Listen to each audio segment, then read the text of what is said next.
പദ്ധതി റദ്ദാക്കിയതിന് പിന്നാലെ തുടർ നടപടികളുമായി റവന്യൂ വകുപ്പ്. മഞ്ഞക്കുറ്റികൾ അതിവേഗത്തിൽ നീക്കം ചെയ്യാൻ റവന്യൂ മന്ത്രി AP അനിൽകുമാർ ഉദ്യോഗസ്ഥർക്ക് നിർദ്ദേശം നൽകി. അതേസമയം റെയിലിന് ബദലായി പാരിസ്ഥിതിക ആഘാതം കുറച്ച് അതിവേഗ റെയിൽപാത നടപ്പിലാക്കാനാണ് UDF സർക്കാർ ലക്ഷ്യമിടുന്നത്. LDF സർക്കാരിന്റെ സ്വപ്ന പദ്ധതിയായ റെയിലിന്റെ അവശേഷിപ്പായ മഞ്ഞക്കുറ്റികൾ വേഗത്തിൽ പിഴുതെടുക്കാനാണ് സർക്കാർ നീക്കം. റെയിൽ പദ്ധതി റദ്ദാക്കിയതിന് പിന്നാലെ മഞ്ഞക്കുറ്റികൾ പിഴുതെടുക്കാൻ മന്ത്രിസഭ റവന്യൂ വകുപ്പിനെ ചുമതലപ്പെടുത്തിയിരുന്നു. മഞ്ഞക്കുറ്റികൾ ജനങ്ങൾക്കിടയിൽ ആശങ്ക സൃഷ്ടിക്കുന്ന സാഹചര്യത്തിലാണ് നടപടി.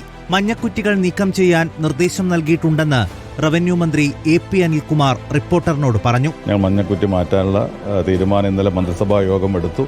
ഇന്ന് അതിന്റെ നടപടിക്രമങ്ങളുമായിട്ട് മുന്നോട്ട് പോകും. ഉദ്യോഗസ്ഥരുമായിട്ടുള്ള മീറ്റിംഗ് വിളിച്ചിട്ടുണ്ട്. അതുകൊണ്ട് അത്തരം ചർച്ചകൾക്ക് ശേഷം പിന്നീട് കാര്യങ്ങൾ പറയാം. അതേസമയം റെയിൽ ഉപേക്ഷിച്ചെങ്കിലും അതിവേഗ റെയിൽപാത ഉപേക്ഷിക്കാൻ UDF തീരുമാനിച്ചിട്ടില്ല. പരിസ്ഥിതിക്ക് ദോഷകരമല്ലാത്ത രീതിയിൽ അതിവേഗ റെയിൽ പദ്ധതി നടപ്പിലാക്കാനാണ് ആലോചിക്കുന്നത്. ഉയരപ്പാതകൾക്ക് പ്രാധാന്യം നൽകിയാണ് പദ്ധതി തയ്യാറാക്കുക. വിശദമായ പഠനങ്ങൾക്കും പരിശോധനകൾക്കും ശേഷം മാത്രമായിരിക്കും അതിവേഗ റെയിൽപാതയുമായി UDF മുന്നോട്ടു പോവുക. റിപ്പോർട്ടർ, തിരുവനന്തപുരം.